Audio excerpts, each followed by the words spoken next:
This video is brought to you by World of Warships, the best free-to-play game with the perfect balance between action and strategic gameplay. For this project, I used the Revell USS Arizona plastic model kit at 1:426 scale. My first job was to replace all the plastic railings on the ship with metal photo-etched railings. To do this, I first had to remove all the plastic railings with my cutter knife.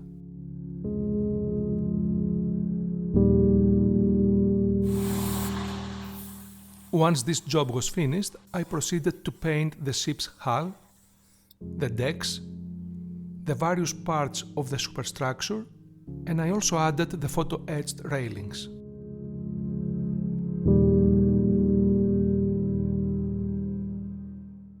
Then I painted the ship's masts, did some weathering on the deck, and glued the various pieces in their place.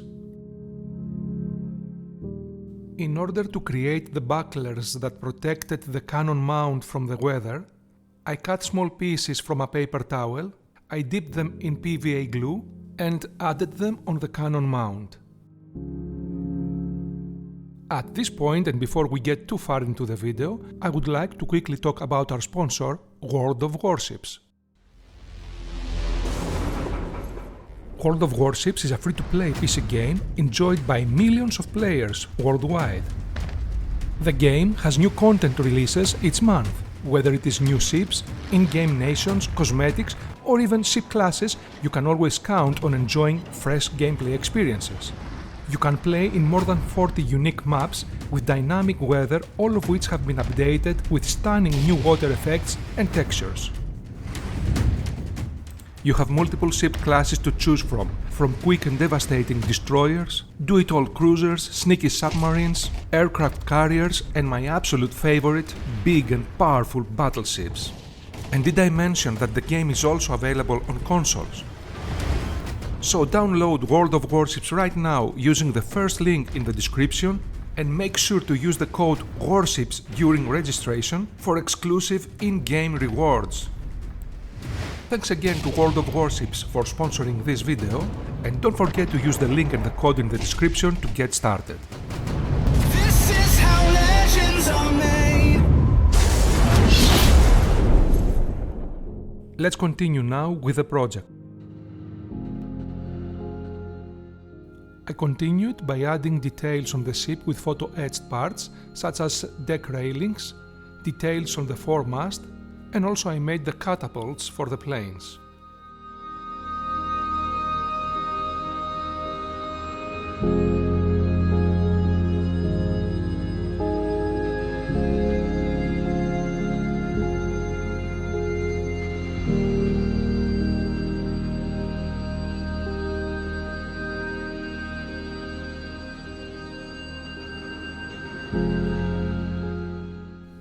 For the sea, I used Styrofoam.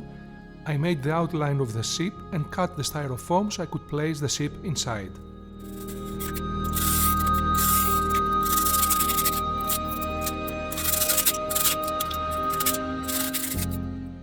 I followed the same procedure for the battery case. According to official reports, the bomb that sank the Arizona hit the ship approximately at this point near turret number 2, so I used this as a reference point in order to create the displacement of the sea from the huge explosion.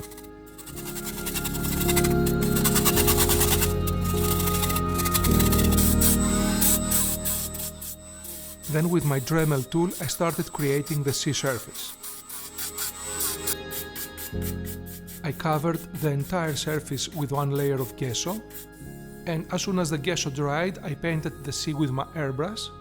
Then I applied on the surface this gloss acrylic varnish, then painted again, varnished it again, and I repeated this process 4 times. I also created a wooden base which would keep my diorama steady.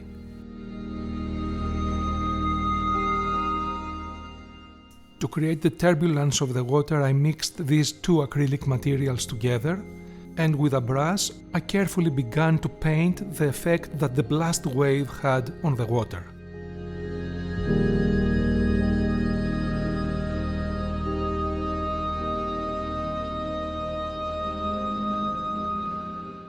The bomb hit the ship next to turret number 2, and the ship was devastated from the huge explosion from in front of her first turret back into her machinery spaces. Her sides were blown out, and the turrets, conning tower and much of the superstructure dropped several feet into her wrecked hull. The ship opened and bended from the explosion, so this is what I will try to recreate. With my soldering iron, I made a hole at the bottom of the ship so that the electrical wires can connect with the batteries. And again with the soldering iron, I created the crack on the ship's deck and the sides of the hull.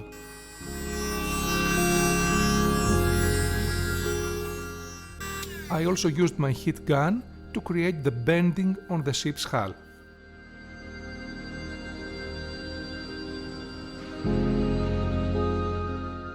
Then I glued on the ship some wires which will support the flying burning debris, and I added LED lights at the center of the explosion and for the flying debris.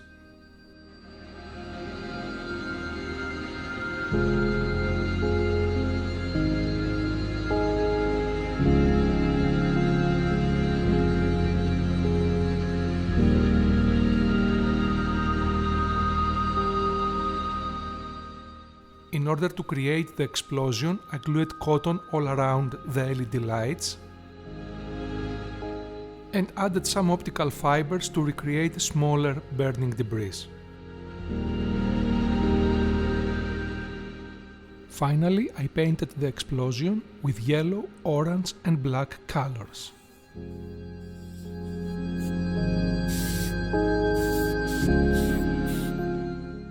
Now, the ship shook during the explosion and developed a list, and I wanted to create the turbulence of the water all around the ship. So I diluted the acrylic gel with water and I dipped cotton in the solution, and with this I created all the sea foam around the ship.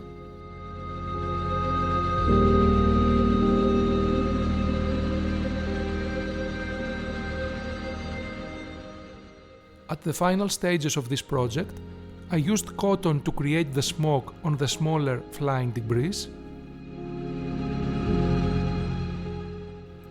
I created full rigging on the ship, together with some parting ropes because of the explosion. I made with tin foil and cotton the black smoke that came out of the ship's chimney during the explosion.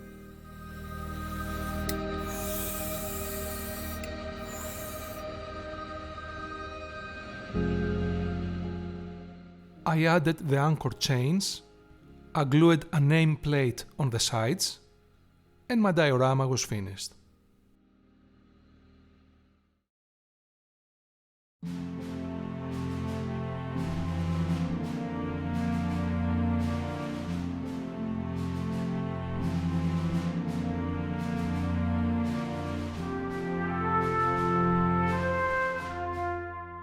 So this is the explosion of USS Arizona during the Japanese attack on Pearl Harbor. I hope that you like the final result and that you enjoyed watching the process.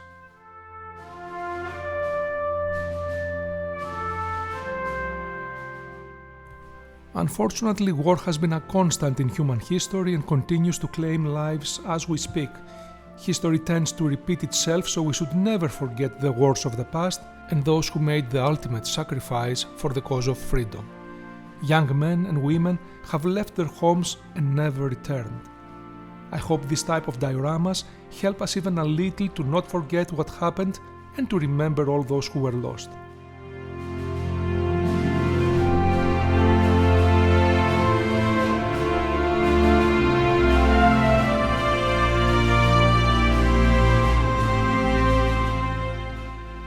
Many thanks again to World of Warships for sponsoring this video, and don't forget to use the link in the description to get started and the code WARSHIPS to get exclusive rewards.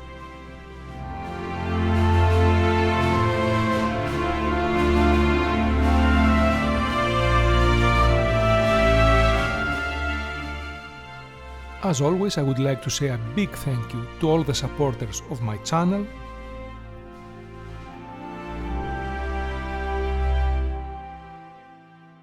Have a wonderful day everyone, and I'll see you again next time. Goodbye.